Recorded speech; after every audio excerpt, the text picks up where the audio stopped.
It started with a single page, yellowed, folded, and forgotten inside an old library book. A quiet librarian, a childhood secret, and a name she hadn't thought of in years. The town was ready to erase the library for good, until a little girl made a phone call she wasn't meant to make. On the other end, a man who swore he'd never come back. But some places never leave you, and some stories refuse to end. What followed wasn't just a fight to save a building. It was a journey back to the heart of a town that almost forgot how to feel. Margot Harris gripped her purse tightly as she stepped into Mayor Peter Thompson's office.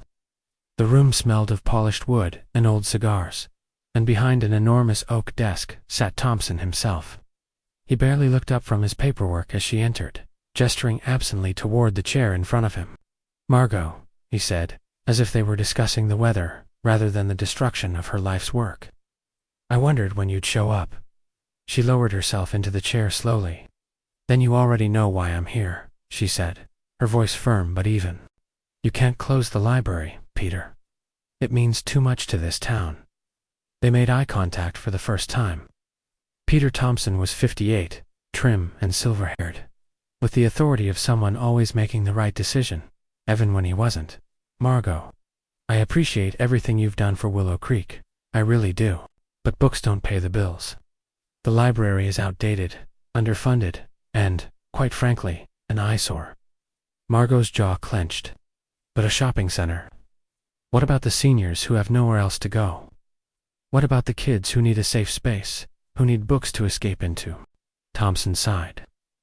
"You know as well as I do that times have changed. Kids have the internet now. If they need to learn something, they can find it on their phones. Libraries just aren't essential anymore." Margot's hands gripped the armrests, but she kept her voice controlled.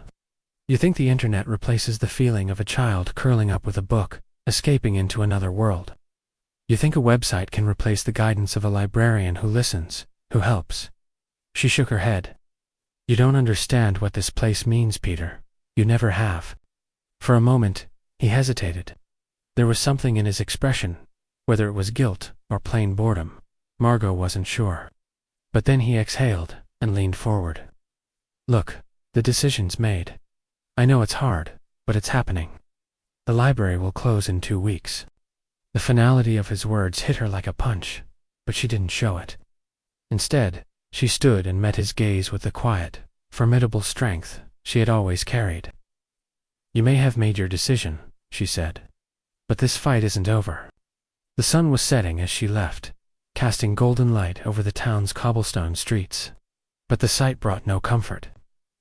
Standing before the town's library, her home for the past 50 years, a deep sadness settled into her bones. The council had made their decision, and by the end of the month, the Willow Creek Library would be gone. Inside, the space felt empty. Where children once curled up on beanbags, and elderly patrons read newspapers over cups of tea. There was only the echo of Margot's footsteps as she walked through the aisles. The shelves, once overflowing with books, had been picked clean by second-hand stores. Only a few worn volumes remained, awaiting their final destination. As Margot reshelved an old copy of Harry Potter, a slip of yellowed paper fell to the ground. She bent down slowly and carefully unfolded the note. The ink had faded, but the words remained legible. "Dear Library, I don't have anywhere else to go. I know you can't talk, but you feel like the only one who listens. I come here so I don't have to be afraid. If I could, I would stay forever. DC." She racked her brain as she tidied the shelves that night. DC. DC. Approaching the bestseller's shelf. She straightened a set of well-loved paperbacks. The author's name sent a jolt through her. David Calloway, the best-selling author. The same David Calloway who had put Willow Creek on the map years ago, before success whisked him away, never to return. Margot hurried back to her desk. The crumpled note sat next to a cup of cold coffee. She snatched it up. Could it be the same DC? The library had meant something to him.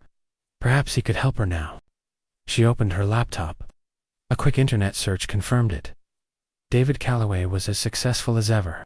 His novels littered the bestseller list, his photos staring back at her without expression.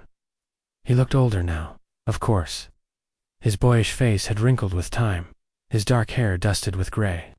but it was his eyes that made her pause, distant, guarded. Would he even take her call? She found a phone number listed on his publisher's website. It was a long shot. Public figures rarely answered personal calls, but she had to try. Taking a deep breath, she dialed.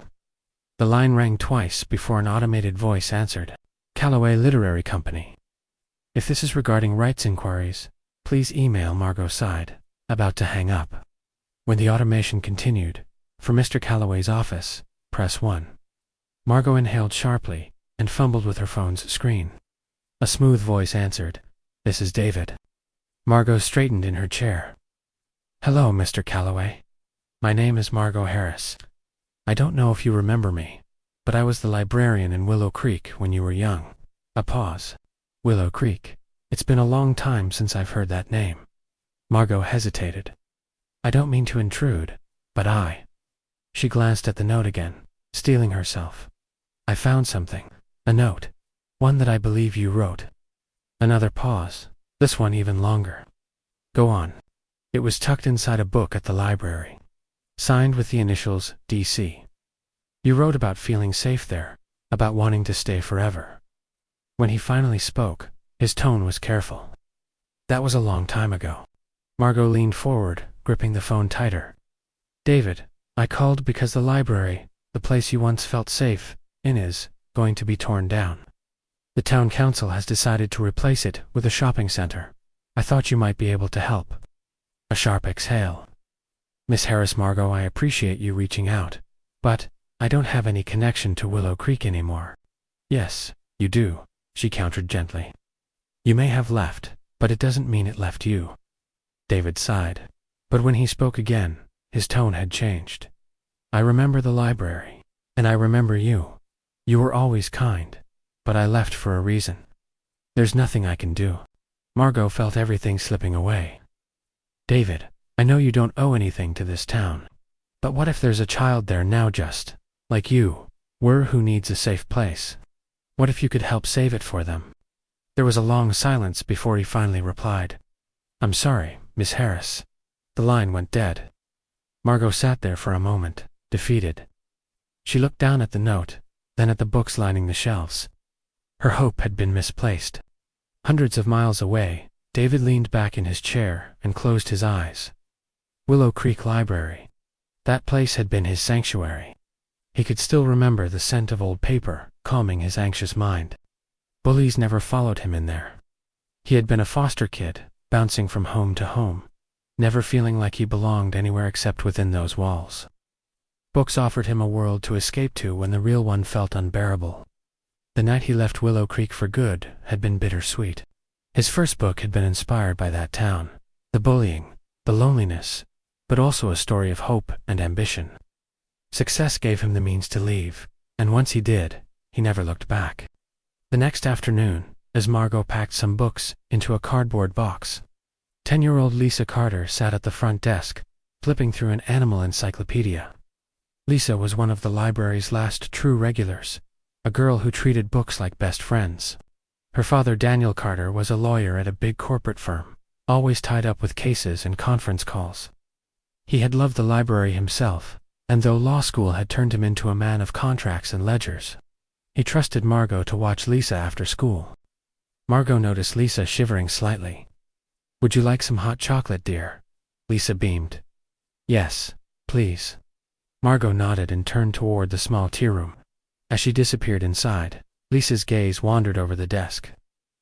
She spotted Margot's phone resting on the surface, its screen dark. She called out, "Miss Harris, can I play with your phone?" Margot's voice drifted from the kitchen. "Just don't buy anything, dear." Lisa swiped through the apps, looking for Angry Birds, which Margot had downloaded for the kids. That's what she told the parents anyway. Truthfully, she liked to play as well. Lisa decided to call her mother first, and opened the phone app. The line rang. After a few seconds, a man's voice answered. "Hello." Lisa frowned. "Who's this?" A pause. "Who's this?" The man on the other end sounded equally confused. "It's Lisa," she chirped. "I'm at the library," the man asked. "Are you a friend of Miss Harris?" Lisa nodded, even though he couldn't see her. "She's making me hot chocolate." The man said nothing, so Lisa kept talking. I love the library. I come here after school 'cause my dad's always working. But now it's closing, and I don't know where I'll go. Maybe the coffee shop, but they don't like kids hanging out there. And my dad says I shouldn't waste money on cookies, just so I can sit somewhere. The man still didn't say anything. Lisa twirled a strand of hair around her finger. Plus, books make everything better. Don't you think so? On the other end of the line, David Calloway sat frozen, his grip on his phone tightening. Books make everything better. It was something he had thought to himself years ago, when he'd been a scared, lonely kid with nowhere else to go. Hello, Lisa called. Are you still there? His throat felt tight. Yeah, he murmured. Books do make everything better. Lisa brightened at his answer. See, that's why it shouldn't close. She paused, then asked curiously, Are you a book person too? David swallowed. Yeah, I guess I am. Before Lisa could ask anything else, Margot walked in from the kitchen. Lisa dear, your hot chocolate is ready. Lisa glanced toward the doorway. Oh, Miss Harris is back. Gotta go. David hesitated, but only for a second. Can you pass me over to her? Lisa held out the phone, as Margot set her steaming mug on the desk. It's for you, she chirped. Margot furrowed her brow before taking the phone. Hello? Margot, David said, his voice determined. It's David. I want to help. Margot glanced at Lisa, who had already gone back to her book, entirely unaware of what she had just set in motion. A small smile touched Margot's lips. I thought you might.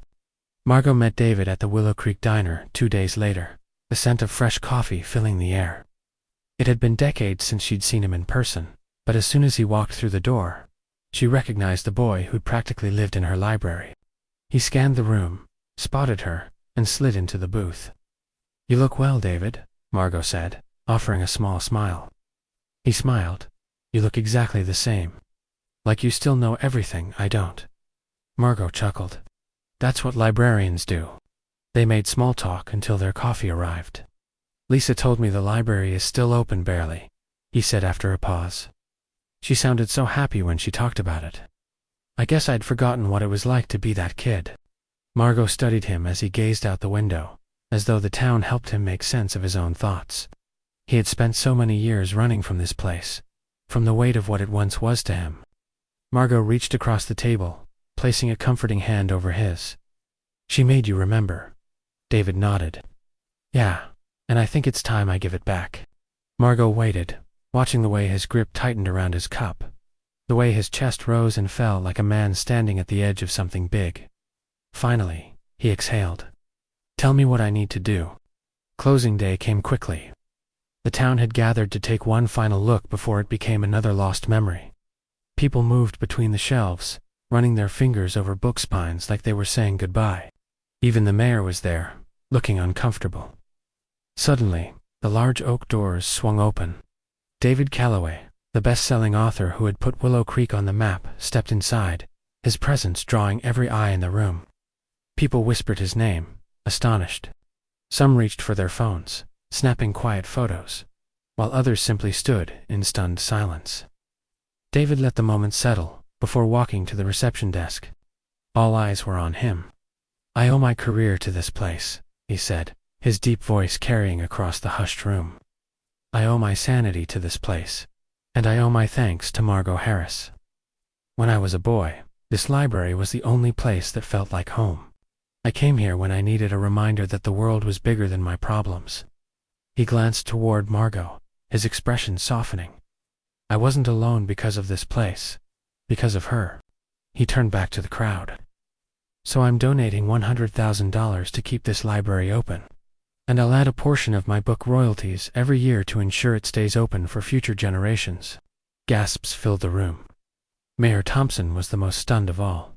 But then, something incredible happened. It started smaller, hand raised in the back of the room. I'm in, a woman said. Then another voice. I'll donate what I can. I can offer free plumbing work. Called a tradesman near the side. My husband's a carpenter, another woman added. We can help fix the shelving, give this place a facelift. A teenager in the back piped up. I can volunteer on weekends." The energy in the room shifted what had started as a somber gathering turned into something contagious. People began shouting out what they could contribute: volunteer hours, fundraising ideas, book donation drives, and plans for new community events. Mayor Thompson shook his head with a small surprised chuckle before stepping forward to shake David's hand. "Well, I was about to say we had no choice but to close, but I don't think that's true anymore." He turned to Margot with a genuine smile. "It seems I underestimated what this library means to people. If the town is this invested, then maybe there's more we can do. Here, bring in new programs, funding from the city. If we're keeping the doors open, let's make sure they open to something even better." Margot was surprised by his sudden shift. But then she saw the sincerity in his face. He had never been her enemy. He had simply misjudged how much this place meant to the people of Willow Creek. Margot exhaled slowly, a smile stretching across her face.